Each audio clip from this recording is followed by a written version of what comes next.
Hey everyone, thanks for joining. My name's Cristian Lamson, and today we're going to be covering getting started with vSAN.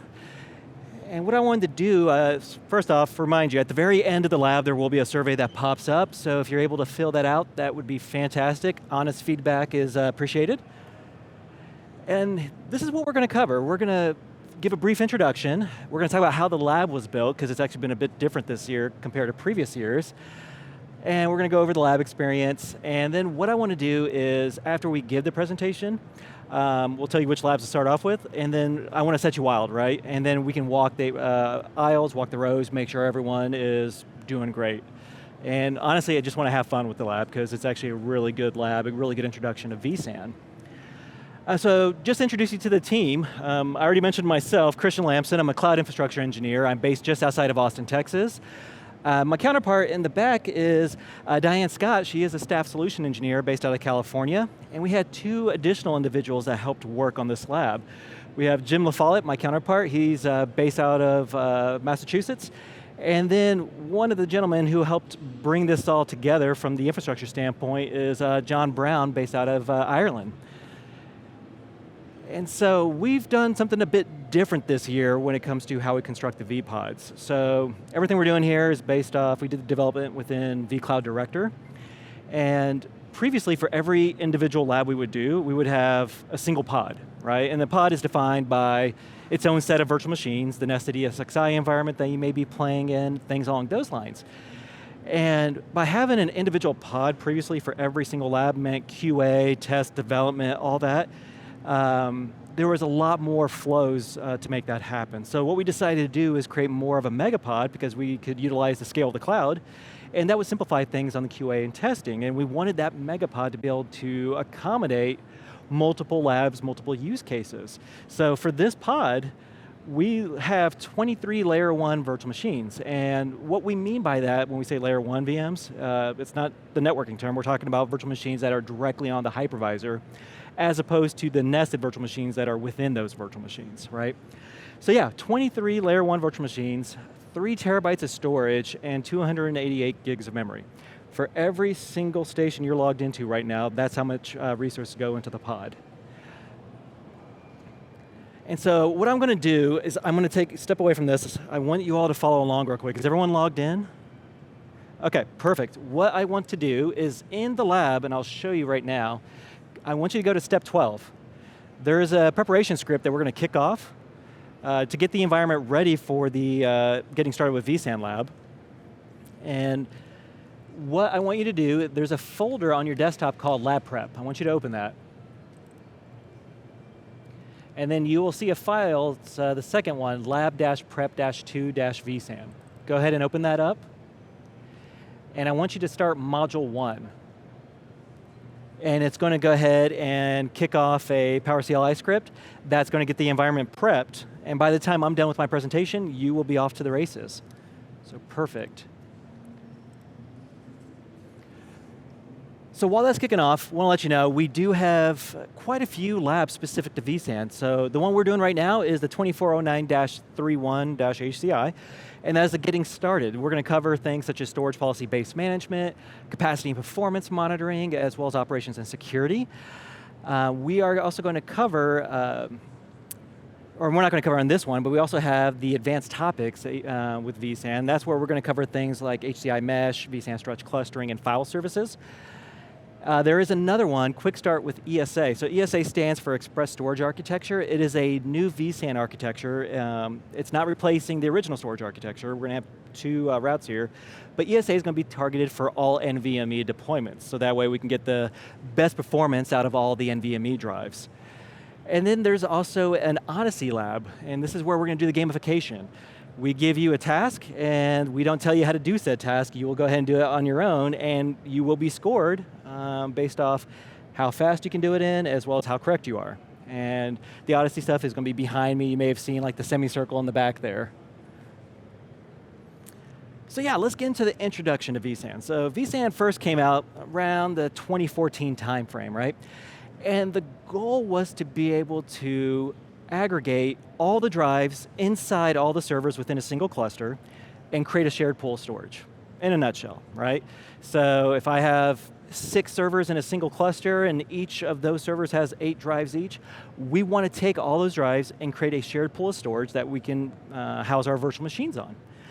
And the benefit of that is, I mean, there's quite a few. One, I don't have to necessarily worry about mapping lines, things along those lines. I don't have to worry about figuring out which iSCSI initiators need to connect to which iSCSI targets. I don't have to deal with manual RAID sets, any of that.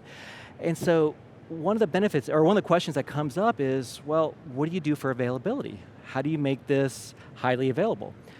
And we're not doing any type of hardware level RAID at the hard drive level. In fact, the storage controllers inside these servers are going to be in pass-through mode. They're going to present each drive individually to vSphere. Where we actually get the performance and availability is through the use of storage policies. So you may have seen the previous slide where it said SPBM, that stands for Storage Policy Based Management. And that storage policy will determine, in a nutshell, both the performance and availability requirements of that virtual machine. So I could have one storage policy where we're mirroring a virtual machine, so it'd be more like a RAID 1 across the servers. And in that same cluster, I could have another VM where it's running more of an erasure coding RAID 5 setup.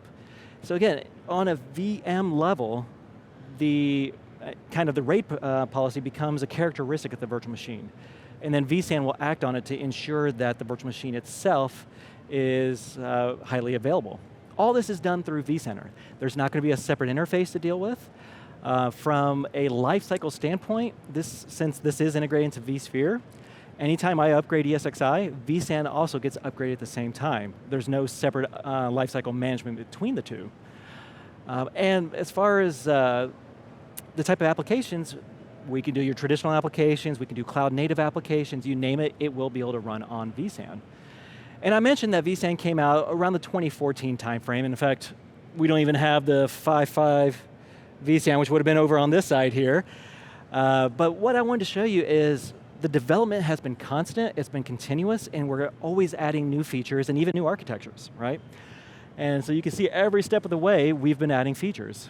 And even vSAN 7, we added file services, we added HCI mesh, which is covered in the advanced lab. We talked about shared witnesses, which we can address, but there's been a lot of features, and then vSAN 8 has introduced even more features as well. So again, this is something that we're continuously developing, continuously optimizing, and trying to make it as simple to consume as possible. And speaking of simple to consume, vSAN, much like vSphere, is going to be the core in terms of our cloud strategy, right? And so you can kind of see we have different routes here. So we have what we call core HCI. So that would be vSphere plus vSAN. And again, the benefit of this is going to be how easy to manage it is. I can manage all this through vCenter. And so that'll give me my compute and that'll get me my storage. If you want to take it a step further where we start integrating networking, we start integrating potentially container development, not to mention, operations, log management, things along those lines, then we can look at VMware Cloud Foundation, and that's the next step up. This is our on-prem cloud platform. And so what sets that apart from doing everything a la carte is primarily going to be through the lifecycle management, right? And so that would be vSphere, vSAN, and NSX at its core, plus ARIA operations, log insight, automation, as well as container development through Tanzu. What sets this apart is we have a component called SDDC Manager, and that'll be more like your infrastructure provisioning portal. That will also be your lifecycle management portal. So the alternative, if I didn't have VCF, but I had all these different components, when it came time to upgrade, I would have to go to an interoperability guide, figure out the proper upgrade path for everything. And what this does is it reduces the risk of human error. It will go ahead and upgrade everything from one good version to the next good version. And so fairly streamlined on-prem cloud platform solution. And to kind of top it off, we have the hybrid cloud, right? And so hybrid cloud being both your on-prem plus scaling out to one of our partners. So it could be VMware Cloud on AWS, it could be on IBM, it could be Google VMware Cloud Engine, it could be Azure VMware Solutions, Oracle Cloud, you name it. Our platform is that platform that works wherever you need it to. And at the core, every step of the way will be vSAN as well. So that is a core component of this cloud journey, if you will. And I know we briefly touched on this earlier, but the question comes up, what kind of applications can I run on vSAN? And the answer is pretty much whatever you want to throw at it, right? My team, will help you design and architect this in such a way that we will be able to address the needs of the applications that you plan on running on this. We can get every bit as performant as you need us to. So, and the nice thing is, this is a cluster-based service, right? I enable this at the cluster level, and so you can technically design this to target specific use cases based off the cluster. So maybe I have one cluster that's going to deal with my virtual desktops. We can absolutely do that. I could have another one where maybe we're doing container development. I can have another one that is going to be running more high-performant databases. And obviously all those different clusters can be managed through the same vCenter. So whatever you want to throw at it, we will be able to work with you to ensure that we're able to meet your performance requirements on this. It is a fairly flexible platform, and so we can design the hardware with a fairly wide scope to be able to address that. Now, vSAN itself is a distributed architecture, right? You may have heard us in the past refer to this as a shared nothing architecture, because each host is providing its own storage. And part of the thing that we had to work through is how do we design this shared nothing approach, this distributed architecture, to be able to continue providing availability in the event of various types of failures that can happen. And these are the failures we've seen in traditional storage environments as well, right? Whether it's an individual drive level failure, whether it's a host level failure, whether there was a network partition issue between hosts in the same cluster.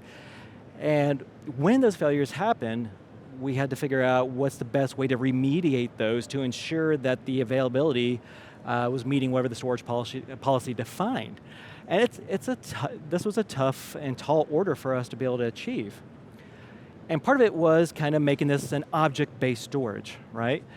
And so what happens is whenever we create the virtual machine and we assign a policy to it, based off what that policy defines, we're going to go ahead and take that virtual machine and create multiple objects. And those objects are going to be distributed across the cluster in such a way to ensure availability, to ensure resilience in the event of a hardware level failure. Right, and so it can be something along the lines of a RAID 1, which you can kind of see right here. I could have a full copy of the virtual machine objects on one host, full copy on another host, and then a witness service running somewhere else. And then I could have another virtual machine where it's full copy, witness. And if I had more hosts, then I could do additional storage policies such as erasure coding RAID 5. And so we can mix and match those policies based off the requirements of the virtual machine, as opposed to trying to create a one-size-fits-all in this environment. That's always been the case with vSAN. Yeah, absolutely. And for those that didn't hear, the question was, is that new to vSAN?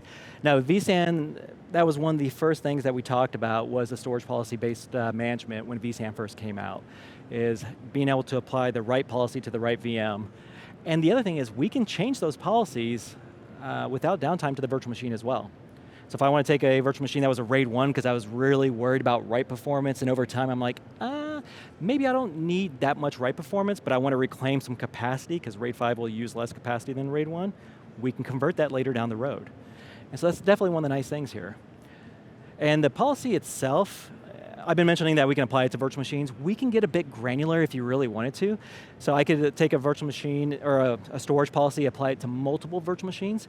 I can do it to an individual VM, or if I have a virtual machine with multiple VMDKs, I can actually have a different policy per VMDK if we wanted to.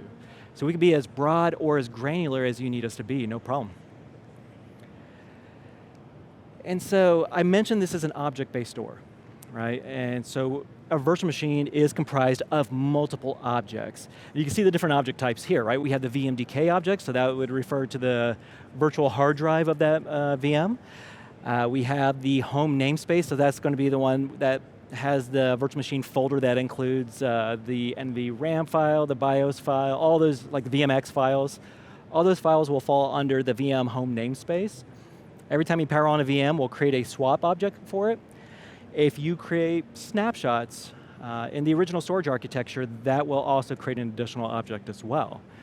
And so again, these policies will apply at those objects. Sometimes we may actually, for additional resiliency, take those objects and we'll actually break them down into additional components.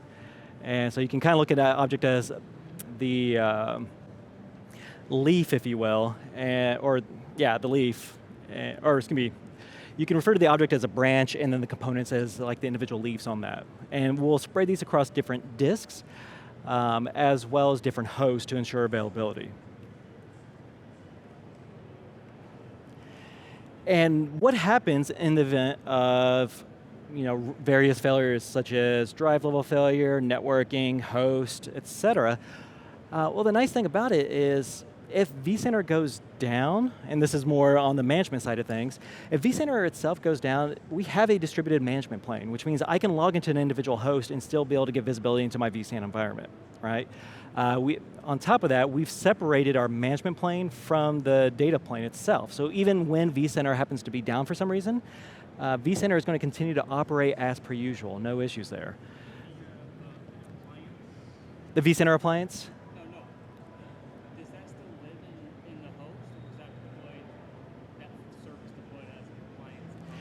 So he's asking if it's deployed as an appliance. Are you referring to the vSAN itself, or? Yeah, so no, vSAN itself is integrated into the hypervisor. And so each ESXi host has those vSAN components built in. So even when, and it's up to vCenter to kind of help provide that management GUI across all of them, but if vCenter goes down for some reason, then I still can log into each host and get visibility. So yeah, it's a distributed management plane, but we separated the management from the data, so we're still going to be able to store data as per usual. So the moment the virtual machine wants to send a write to vSAN, we'll take that, apply the storage policy, and make sure it goes across all the hosts. So yeah, no issues there. So by now, the script should be done running on everyone's setup. And what I would recommend is, first and foremost, finish module 1. In fact, any of the other modules are built off module 1, so you need to complete module 1 before you can jump to the other ones. Module 1 will walk you through getting vSAN up and running, including creating disk groups, things along those lines. Then once you're doing that, you can jump to any other one. So the second module here, the monitoring health capacity performance, that one is going to be utilizing vSAN with ARIA operations. So you can see the ARIA operations integration into vCenter, as well as look at some vSAN stuff through ARIA operations. Module 3 will talk about how to add additional capacity in terms of adding hosts if you wanted to, so you can scale up and scale back down. It'll talk about what happens when you put a host into maintenance mode, since now that host is providing both compute and storage. So you'll be able to see all that. Then module 4 is going to be covering vSAN encryption. And it will walk you through how to enable data at rest encryption, utilizing the native key provider functionality within vCenter. So with that, yeah, let's get to work. Diana and I will be walking the rows, and any questions come up, feel free to raise your hand, let me know. And I'll do some time checks, but actually before we do all that, is there any other questions that I can answer? If not, we can do more Q&A at the end of this. All right, I'm going to hand you a microphone, and unfortunately, yep, so let me go ahead and get that out to you real quick, and this way everyone can hear you. And then if anyone else raises their hand, we can just hand it over to them. So when I started to work with vSAN about 3 years ago, what I was recommended is you use like a jumbo package configuration over the interface. Is that still like the best practice, or it's okay? Like, because I saw like the lab, for example, is set for 1500. Right. Yeah, I mean, honestly, we will support either option. So some folks have seen some performance benefits going with jumbo frames, and I think it's going to be very environment specific. So with that being said, it's going to be entirely up to you. Like for some folks, they can't necessarily make those proper changes in their environment, and so we'll still support vSAN without jumbo frames. In which case, like, would be better, jumbo frames or not? I mean, I would say if you have the option to enable it, go ahead and do so. So it's going to be very environment specific. Some environments, they have noticed some performance gains. Other environments, they haven't noticed it, right? But if you have the ability to get it enabled before deploying vSAN, we would recommend doing so. Got it. Yeah. Perfect. Anyone else have any questions? Feel free to raise your hand and we'll get the mic over to you.